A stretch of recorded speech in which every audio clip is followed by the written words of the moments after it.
word less than, ibig sabihin minus. Tama?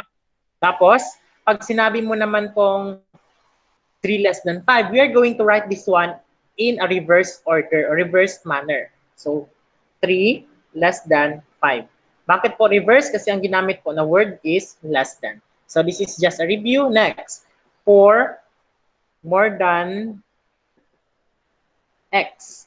So, in this case, we use word more than. Therefore, we are going to write this one in a reverse manner. So, 4 more than x. So, that is how to write that one.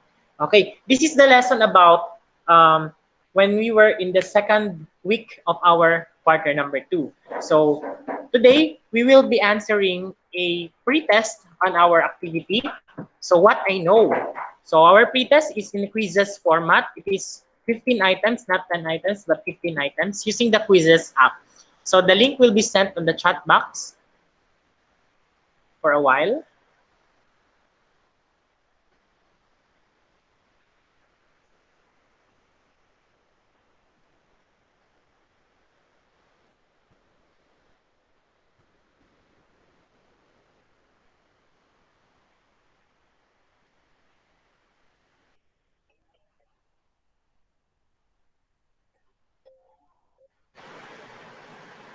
Saglit lang, class, ha?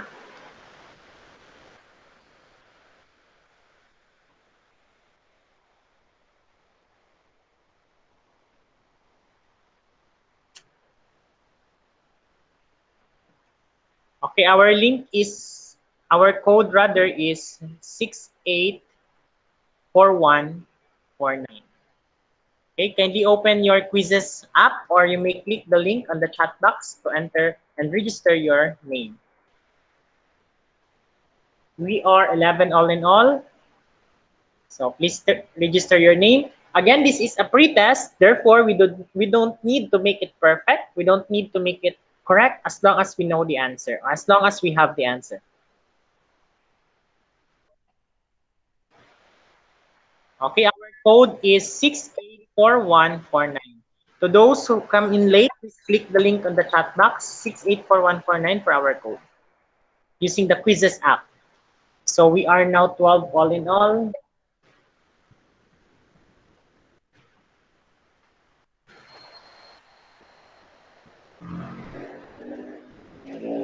So kulang na lang ng isa. Isa na lang po ang kulang. Okay, we are now complete. Okay, let's start. So this is 7 minutes.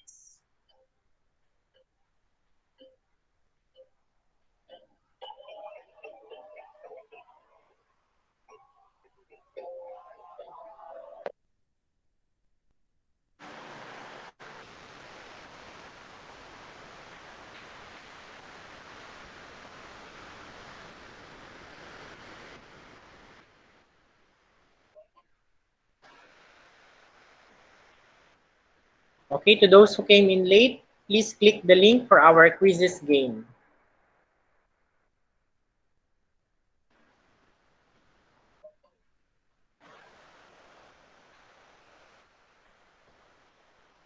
Okay, the link for our game is quizzes at 1.net. Just click the link on the chat box, please.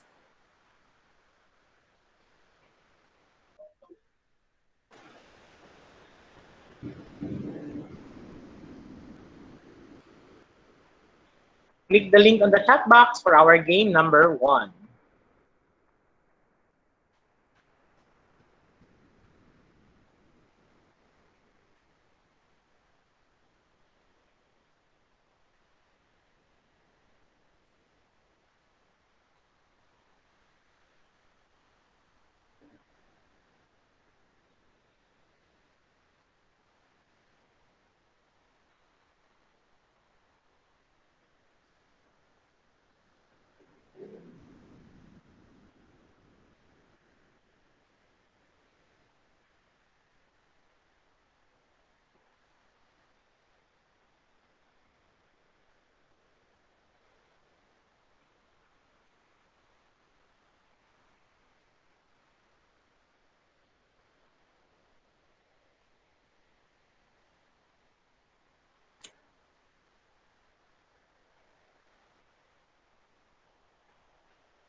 Okay, last 5 minutes.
Okay, 4 minutes class.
Okay, marami na pong natatapos. We have less than 2 minutes.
Okay, last 30 seconds.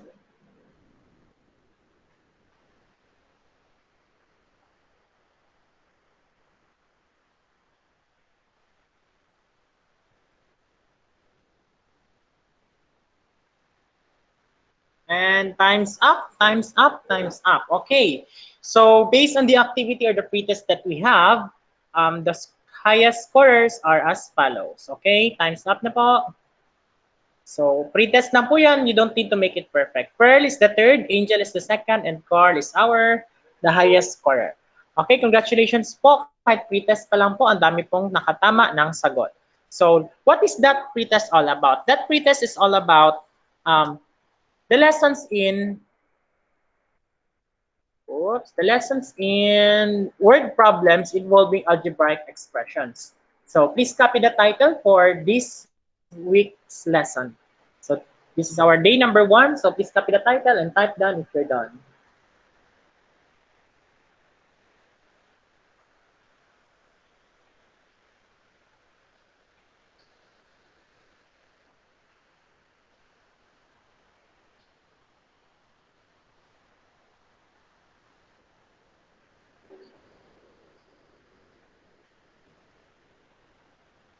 So according to the pretest, meron pong mga words na ginamit doon. Less than, greater than, twice the sum, the quotient, the product of.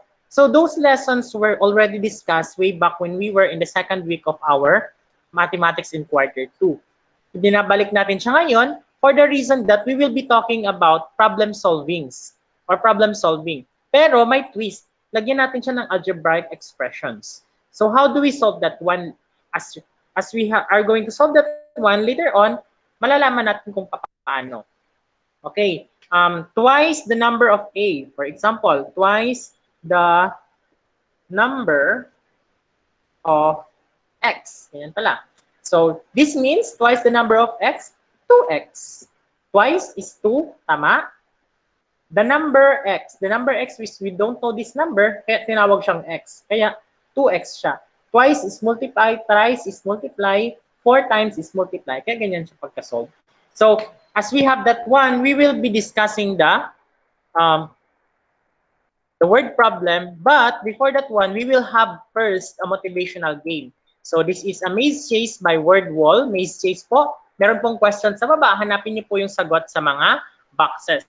Maze po siya. Pag natamaan po kayo ng monster, mamamatay po kayo. The link will be sent on your chat box. For a while. Okay, this is not recorded. Pero yung scores po ninyo, isi-send nyo po sa akin sa ating page. Kasi po, yung score nyo na makukuha dito, for example, 3 kayo, i-add ko siya sa previous quiz ninyo para hindi naman kayo mababa sa yung sa nakaraang quiz. Example, score nyo is 5. Therefore, i-add ko siya sa quiz nyo ng nakaraan na 5. Okay? So, this is the link now.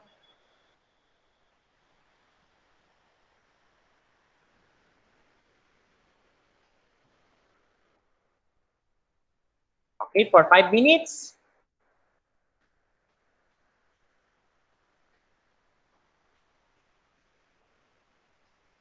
Okay, in 3, 2, 1. Okay, time starts now.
Okay, last 3 minutes.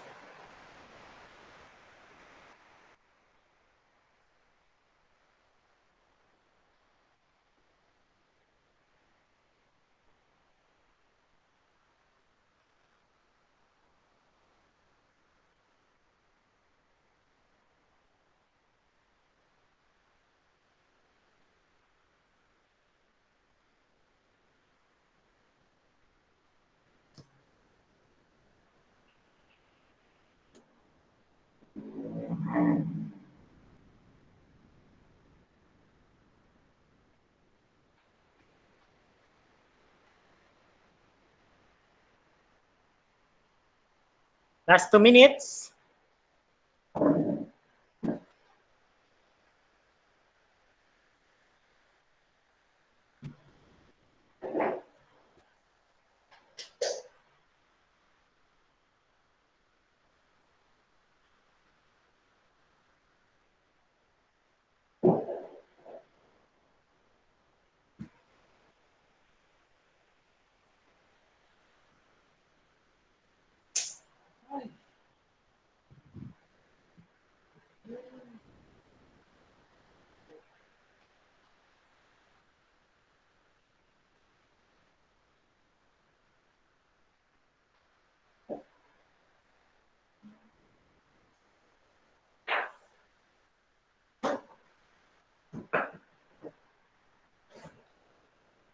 Okay, last 1 minute.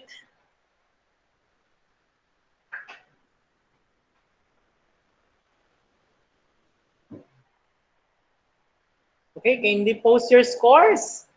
Tell me your scores. Tell me your results of your scores. Then send it in our Facebook page so that I could record that one as part of your plus points. Okay, may natatapos na ba? Please, please, please, post your scores now. So, John Michael got 3. Wow, not bad. Not bad. At least alam niyo yung idea na ganun pala sagutan.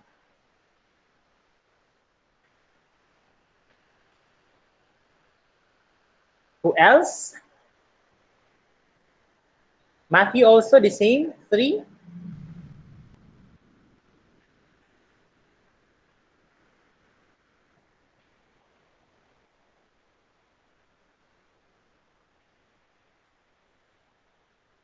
Angel got 3.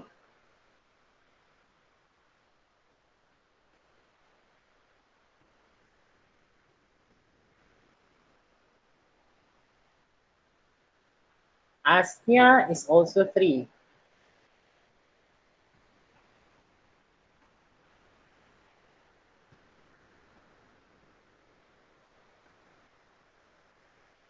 Okay, okay, okay. Please post your score on our Google what's that? Google Facebook page so that we could have record that one as your additional points.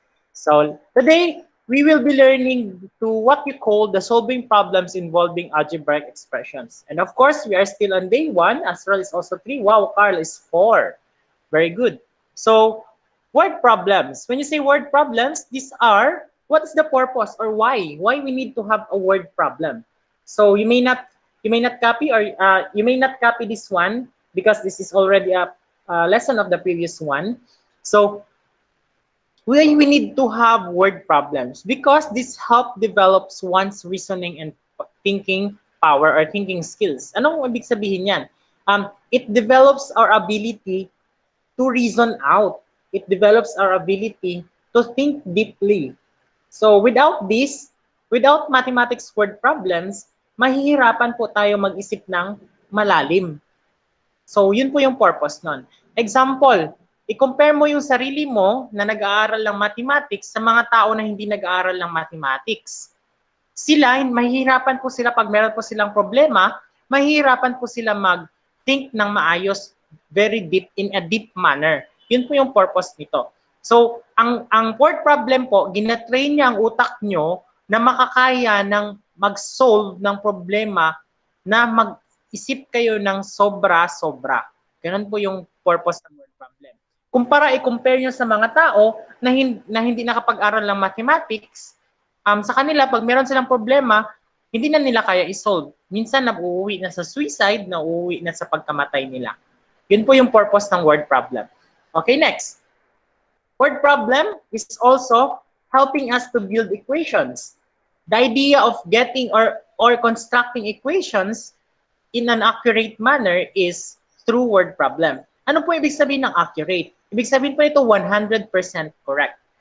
Kung nagsosolve po kayo ng word problems, nakaka-create kayo ng equation. Kung nakaka-create kayo ng equation, ibig sabihin accurate po yung solving po ninyo.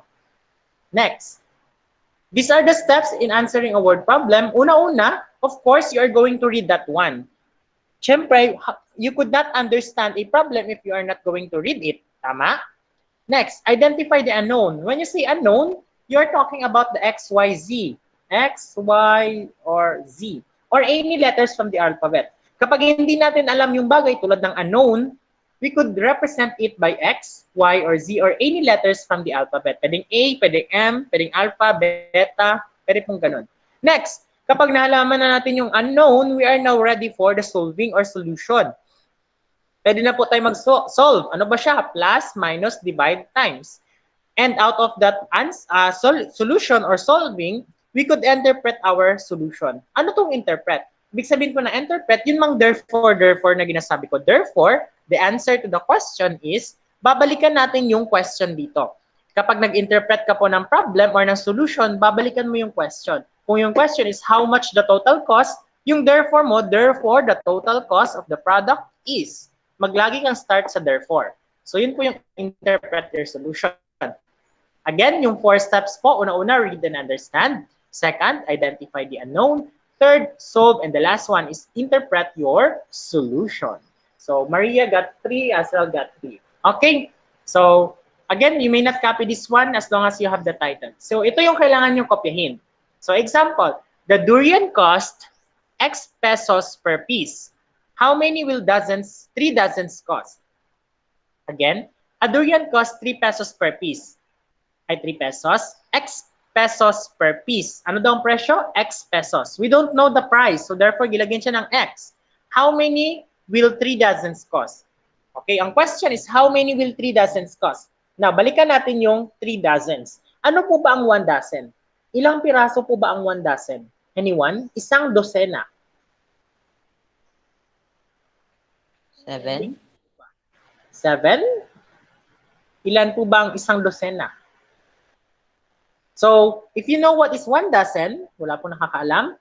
So, 1 dozen is equivalent to 12 pieces. Okay, yan po. So, sabi po dito, 3 dozens. So, kung meron kang 3 dozens, ilang piraso yon? Anyone? Kung meron kang 3 dozens, ilang piraso? Tawag po si Dem, 12 pieces. Ilang piraso po pag 3 dozens? 36, sabi po ni Dem. Demi Faye, sabi din po ni Carl, 36 Astral and Perth. So 36 nga ba? So that is correct, 36 pieces. But, sabi po dito, the durian cost is X per piece. How many will 3 dozens cost? So, kung ang per piece niya, ay kung ang per dozen niya is, kung ang 1 dozen is 12X, kasi nga po, yung presyo is X, 12X ngayon, kung ang 2 dozen is 24X, ilan po ang 3 dozens? Ilan naman po ang 3 dozens? That is 36X. Okay? So therefore, balikan natin yung question, how many will 3 dozens cost? Therefore, ito na yung interpretation natin. Therefore, 3 dozens of durian is 36X. Okay, yan na po yung sagot. Therefore, 3 dozens of durian is 36X. Okay, please copy the answer.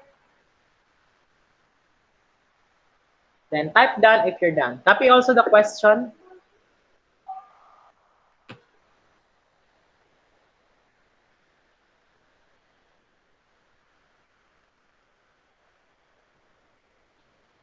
Then type done if you're done.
Okay, burahin ko na. So, ready na ba? Okay, ready na po. Burahin ko na. So, your turn naman. Ito yung problem. So, the cost of mango is M pesos. How many will 5 dozens cost? Okay, start. The cost of mango is M pesos. How many will 5 dozens cost? Okay, type your answer if you have the answer now.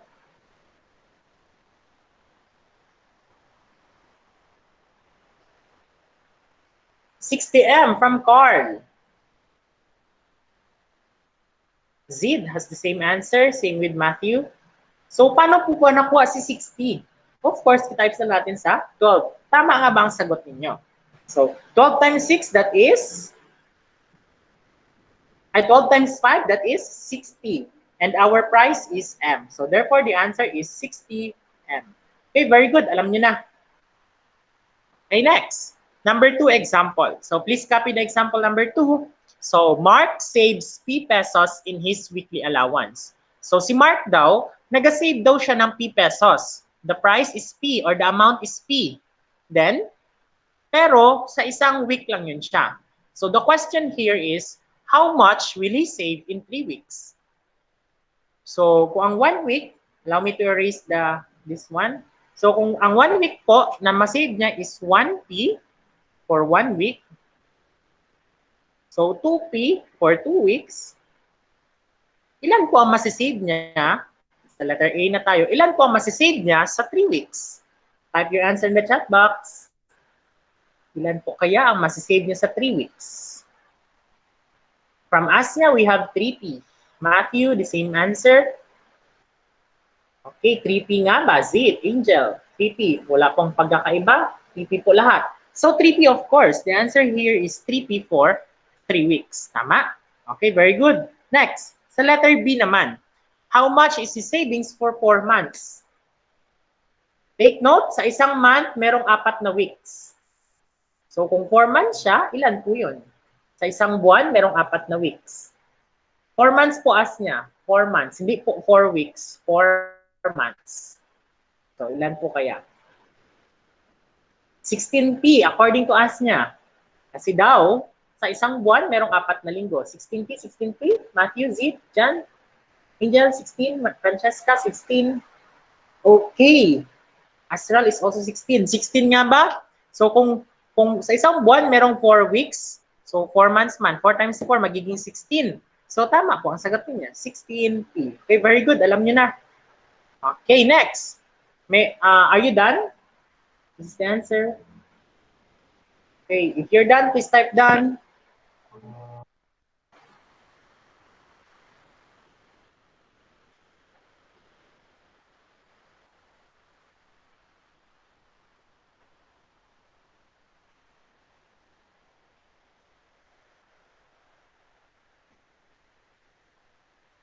Okay, example number 3. So, you don't need to copy example number 3 kasi masyado siyang mahaba. Tsaka meron naman kayong example dyan, so you don't need to copy number 3 na. Okay, ito yung problem sa number 3. Si Anna daw, she is working M hours to finish her homework in mathematics. So, ilan ulit sa subject na mathematics para matapos ang kanyang assignment? M hours. Yan po yung sabi. Then, she worked P hours less than of her homework in science. So, kung mag-work naman siya sa science, bawasan lang daw ng P si math. Yun na yung kanyang oras ng pagsagot sa science. So, we are going to write an expression that represents the number of hours she spent finishing homework in science. So, sabi po dito, pag nag-work po siya ng mathematics, M hours po yun. Pag math. Pero, pag binawasan daw ng P, sabi po, she worked P hours less on her homework in science. Pag binawasan daw natin yan ng P, less man daw, less. Ibig sabihin ng less, bawasan. So, yun yung oras ng kanyang pagtatrabaho or paggawa ng assignment sa science. So ano ngayon ang algebraic expression kapag binawasan natin siya ng P? Anyone?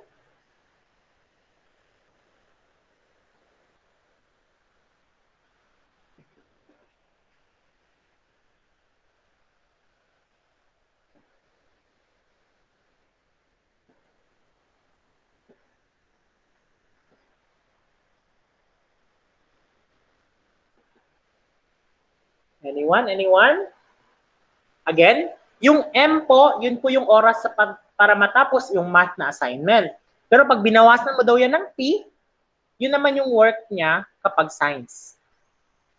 So, ang M, bawasan mo ng P. Ano pong mangyayari? O ang X, bawasan mo ng R, ganyan ang mangyayari. X minus R siya. So, kung ang M, bawasan mo ng P, ano pong sagot? Yes, Matthew, that's correct. M minus P. So yan na yung sagot dito. The time she worked for science homework is M minus P. Take note, the given po dito sa ating example is small letter M. So dapat Matthew, small letter M din yung gagamitin natin. Pero pag capital letter M yung nilagay sa word problem, capital M din yung isusulat. But in this case, since it is small letter din yung gagamitin natin. Okay, take note, letter B na tayo. The total number of hours she worked for her homework in math and science. What if daw i-combine natin ang math at saka science? Sa math po, meron siyang M. Tama? Sa science naman po, M minus P. Tama? So ano yun? Pag i-combine daw natin. From the word combine, ano siya? Add, plus, minus, divide, or times. Yung math na M, i-add daw natin siya or i-combine daw natin siya sa science. And ang science natin, M minus P. What do you think is our algebraic expression for letter B? M plus P, sabi po ni Asnya, take note, ang M is math, ang science, M minus P. So, i-add daw natin yung math at saka science. Ano po yung oras ng kanyang pagtatrabaho? M plus P din ba? Tama ba si Zid and Asnya? MP nga ba? MP? Emperador? Okay, ha, may ligis alak. So, M plus P, MP. So the total numbers, the total number. Saan ko to kinukuha itong mga words na ito? Yan lang sa problem. The total number of hours, kinopya ko lang. She worked for her homework in mathematics and science and in math and science is, ano nga ba ang sagot nyo? Ulitin ko. I-combine daw natin si math at saka si science. Kanina sa science, M minus P, tama? M minus P yung sa science kanina. M minus P. Yan po. I-add daw natin siya sa math. Ano yung math? Based sa given, that is M. So therefore, ang answer natin is M plus M minus P. And that is now the answer for this. Okay? Bakit po ganito? Yung math, i-add daw natin, ito yung math, yung M. Yung sa science kanina, M minus P, i-add daw natin sila. So that is now the answer. M plus M minus P. Okay? I hope you get it right. Okay, number 4. We will now do this one together. So together, ibig sabihin, sabay-sabay tayo. Okay, Ray is 5 years younger. 5 years younger, ibig sabihin po, mas bata. So kung 5 years younger, i-minus mo siya. So ano po sa kanyang sister na si Roan? If Roan's age is R, si Roan daw R. So 5 years younger daw nito ang age ni Ray. So 5 years younger, ibig sabihin bawasan ng 5. So what is now the algebraic expression? Anyone?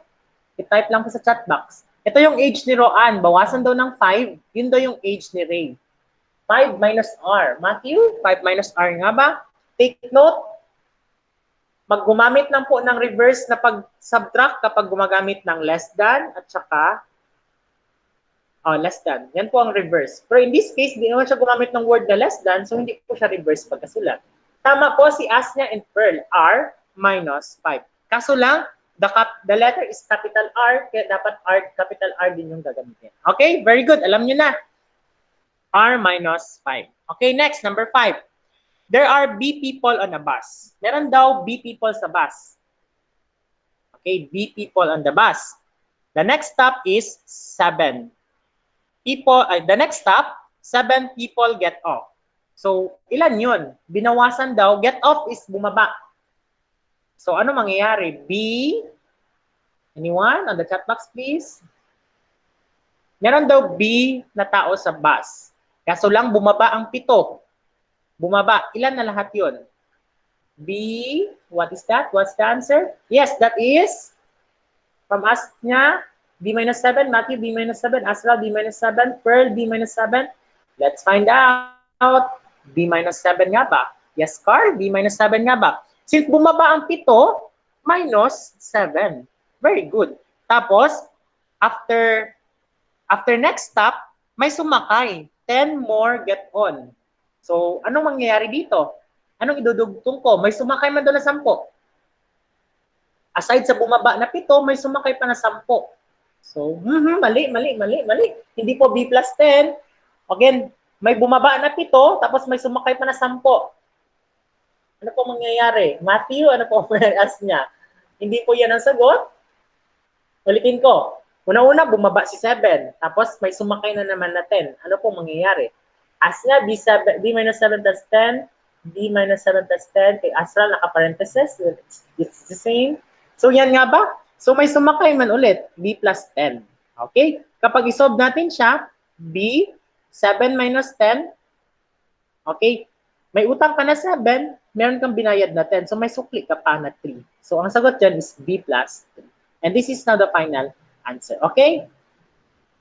Alam niyo na. Subtract lang sila. Okay. This is the question. Your turn naman, your turn. Brahin ko na ha. Okay. There are B people on a bus. The next stop, 20 get off. Okay? 20 po ang bumaba. And 5 get on. 20 po ang bumaba, 5 ang sumakay. What is the expression? Again, merong B people sa bus. 20 ang bumaba, 5 ang sumakay. Okay, type your answer in the chat box, please. B minus 15 from Astral.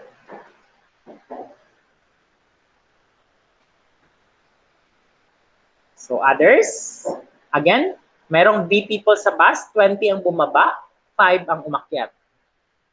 Is it B minus 15? Matthew, is it? Asuna, is it? Francesca, is it? Okay. Let's find out. So, B, 20 ang bumaba, 5 ang sumakay. So, may utang ka na 20, binayaran mo ng 5. Kulang pa yung utang mo, so that is 20. And that is minus 15. So, very good. Alam niyo na po. Okay, this ends our lesson for this morning. So, please turn on your cameras. We will have our picture taking.